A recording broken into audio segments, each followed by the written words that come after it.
Hey, what's up, y'all? My name is Millennial Smark, and I'm bringing you the slop, the whole slop, and nothing but the slop.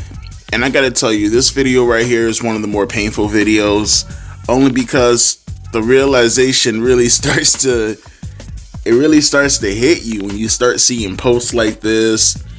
You start hearing people talking in a certain manner, because you always had in your mind, you always had in your head the way the superstar carried himself, especially with the way that he talked, especially with how he was treated throughout the industry for the most part, at least in the early portions of his career when he was starting to be a main eventer. You never thought that he would be such a diabolical fucking hypocrite to do the exact same thing. I get why he did it. I understand why he did it. Sometimes you might have to do things like that to get that spot, to get that position. But then you start reflecting, and people are going to probably be like, what the fuck? It's not all a coincidence, folks. Edge has become what I think his old self would have hated. He's become the new Hulk Hogan. Unfortunately, though, he's become the new Hulk Hogan without any of the popularity, without any of the influence, and without any of the draw. Now, he may be popular, he may be influential, he may be somewhat of a draw for the company that he's in, but he's not Hulk Hogan influence, draw, or making money. Here, check it out. I read this post. Link is down in the description box below. This guy wrote, fun fact, since he's returned to wrestling in 2020, Adam Copeland has only been pinned 8 different times. Now, that's already bad enough, right? As far as the information is considered. 8 times he's been pinned in 5 years. Now, to give a bit of a caveat, Edge was a part-timer the majority of his time in WWE, so it's not as if he had that many matches, right? Even in AEW, he hasn't had that many matches. I wouldn't put it past Edge where he probably had less than 50 matches since coming back to wrestling in general. Just throwing out a number, less than 50 matches, right? But it's still crazy to know that he's only been pinned 8 times. But this is when the crazy part comes in.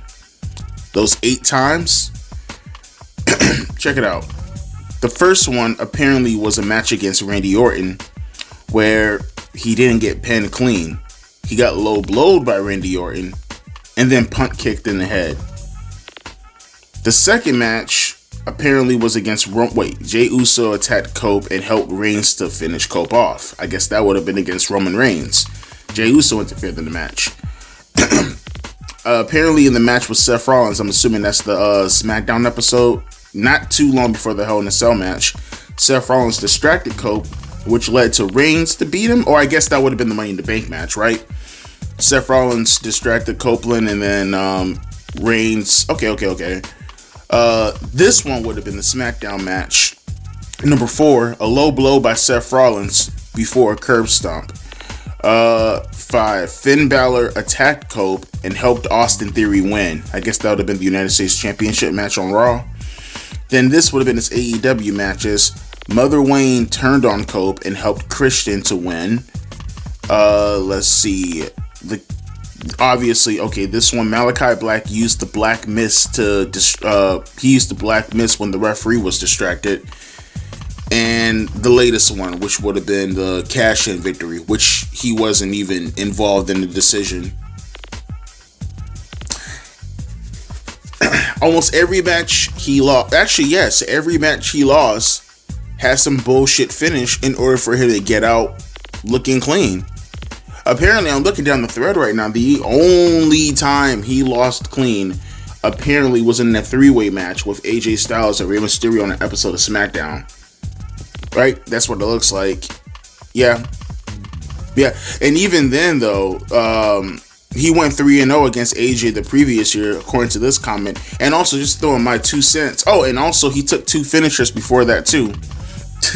And also, can I throw my 2 cents, too? As far as that triple threat is considered, I could be wrong about this, but, like, did he take the pinfall? let's just pretend he took the pinfall, though. I'm just going to assume he took the pinfall, right? It's in a three-way. It's not one-on-one.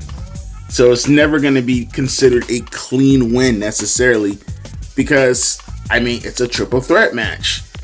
Like they said, he took 2 finishers before that. Your opponents are going to do more damage to you. It's very, very hard to suggest a clean win. You know what I mean? In a triple threat, because 9 times out of 10, another opponent is going to do something for you to capitalize on. Whether you pin them immediately, whether you do a finish after taking a finish, like Edge, for an example, that wasn't clean also. So returning to professional wrestling, Edge has yet not one single solitary time took a clean finish. And I'm looking down this thread just to make sure someone's gonna bring something up. No one's bringing up anything. If anything, they're pointing out more things that Edge has done that's been shady as fuck. Like him beating Sheamus on his last match when leaving, when they're like, which it is. It doesn't happen all the time, but you know, typically wrestlers who retire or leave a territory, typically they leave on their back. They lose a match before going on to the next thing they're gonna do. I mean, not only did Edge, beat Sheamus, but he beat Sheamus to go to the competition. He looked strong going to the competition. And he's a big fucking name going to the competition looking strong. That's some fucking crazy politics when you sit back and think about it. How many, and now, mind you, it's not like he's going from NXT to AEW. It's not like he's leaving AEW. Hell, with AEW, even Tony had the sense to at least sit out a Rey Fenix, sit out a Ricky Starks for as long as he possibly could before releasing them. You know what I mean? Because he knew they were going to go to the competition. WWE, they let Edge beat one of their bigger stars in Sheamus and skedaddle. And I think that was in Madison Square Garden, if I'm not mistaken. Was that in Madison Square Garden? I could be wrong about that. But that's fucking wild. That's wild, bro. The politics, when you really stop and think about it, Edge's politics are really wild. And I'll even take you a step further. Because he's got to be playing somewhat politics in AEW. I know this has been talked about before, but I guess it's worth mentioning now and bringing it up, considering we're talking about all this right now. Yo, I would not be surprised if Edge has something to do with Ricky Starks and his derailed push. I mean, Ricky touched on it. He didn't mention any names. He did say legends. We talked about this previously. Now that we're actually discussing the politics of Edge and what he's been up to, it would not shock me at all if Edge legitimately did what he did and derailed Ricky Starks. But it's not as if, see, people have this facade about Edge as far as him being a goody two shoes. He's a great guy, this, he helps out the young talent, that. Now, I always thought about this as being like, just a guy goofing around for the most part. But Edge could be malicious when he wants to. He absolutely could. I can't remember the girl. Was it Amy Weber? Is that her name? Amy Weber? Is that the one that Randy Orton shit in the bag of? Because she was a bitch or a prick or whatever? I can't remember the girl's name. Right? But I do remember a story of Edge. This has got to be back like in 2004 maybe 2005 at the latest. I remember hearing one of the divas coming back, and they were talking about how Edge and Randy Orton, while they were on a plane, were pretty much torturing one of the girls on the plane. Not torturing, obviously, in a literal sense, but torturing as in they were being relentlessly annoying. Like, picking on the girl. I mean, essentially, they were bullying the girl. And when time came to, take accountability, Orton's gonna be Orton. Orton was an absolute fucking menace back then, a fucking douchebag to the umpteenth degree. You look up the word douchebag in the dictionary, you're gonna see Randy Orton's face right next to it. But Edge was just as guilty, and he was feigning ignorance just as much. Now, obviously, this is coming from one person's report, but yeah, that it's not as if Edge doesn't have a manipulative side to him. And then obviously, when you talk about the Lita stuff and stabbing his friend in the back and shit like that in order to do that, it's not as if Edge does not have a manipulative side to him to want to do stuff like that. You know what I mean? Hell, I even heard rumors. I'm not going to suggest that. We're not here to dabble in rumors. My point being is, though, yeah, it's not as if Edge is not capable or doesn't have the mentality or the attitude to do what he did to Ricky Starks, especially consider all the fucking clout Edge has in AEW, especially at that point in time, because Edge is the replacement for CM Punk. So Tony has Edge on a fucking pedestal to legitimately do whatever the fuck he wants. It's not plausible to think that Edge could have derailed Ricky Starks' career, especially now that we're seeing all this information right here. Yeah. Which brings us into the present time when it comes to Edge and all the stuff that has happened. And now, legitimately, I'm starting to reflect on this, like, for real. Before, it was just a talking point yesterday when we talked about Edge and Christian and all that stuff. Now it's really, really, really, really starting to hit me for real.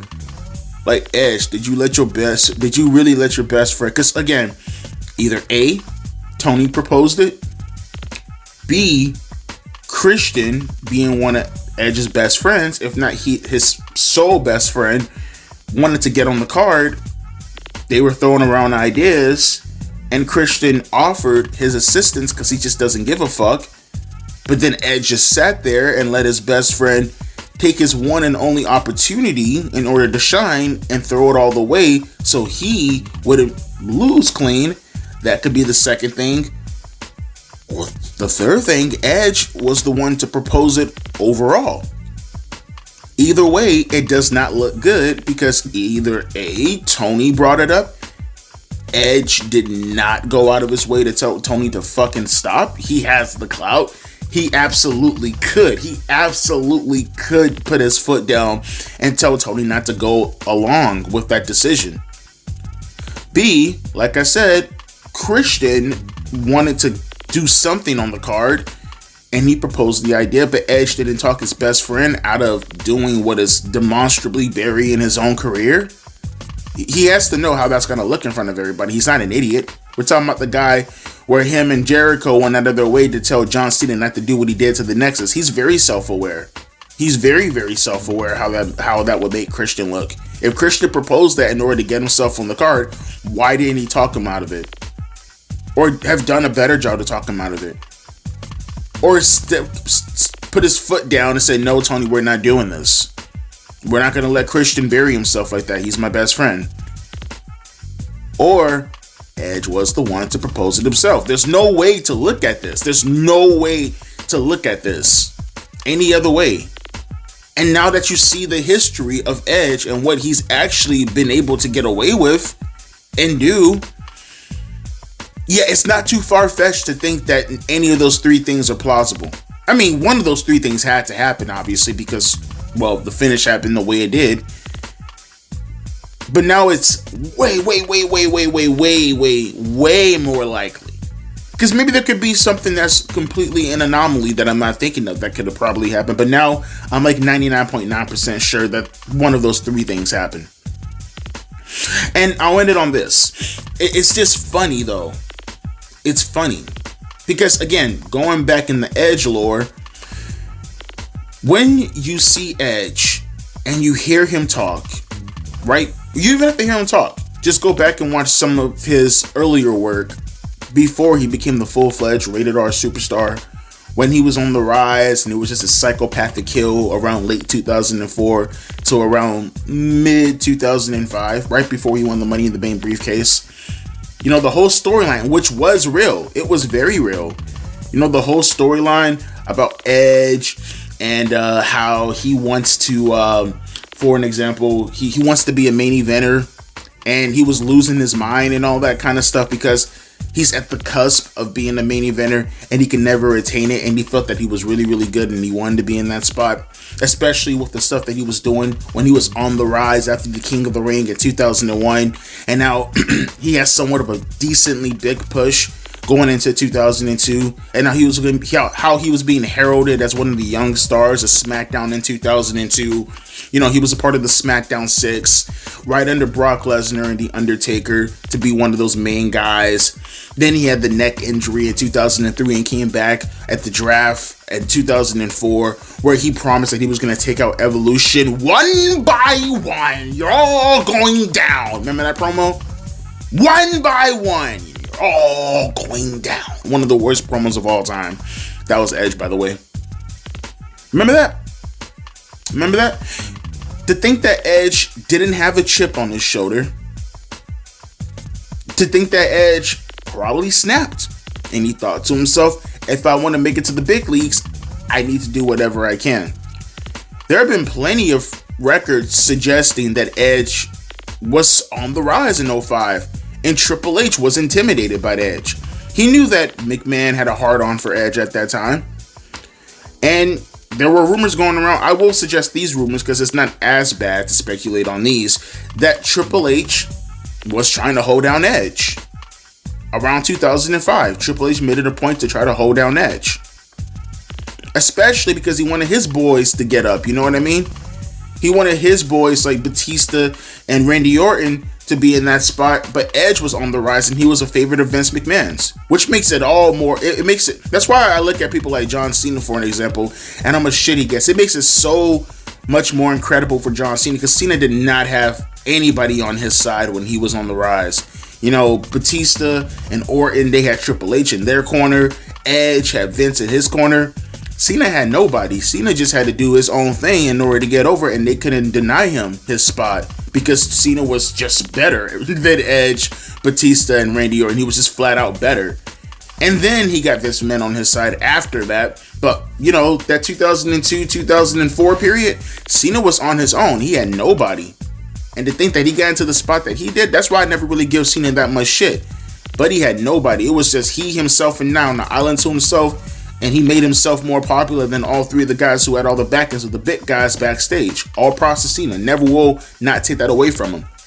But back to Edge, though. To think that all that has happened, and then for him to become essentially the guy that he talked shit about, I think is incredible. I think is actually slightly hypocritical. But as I've been saying in the past, especially these past couple of weeks, I mean, it's a means to an end. It's a means to an end. I can sit back and I can call Edge hypocritical all day. But guess what? He's hypocritical with, he might even have a two-digit. He might even have a two-digit $1 million contract, but he's sitting on 8 digits, bro.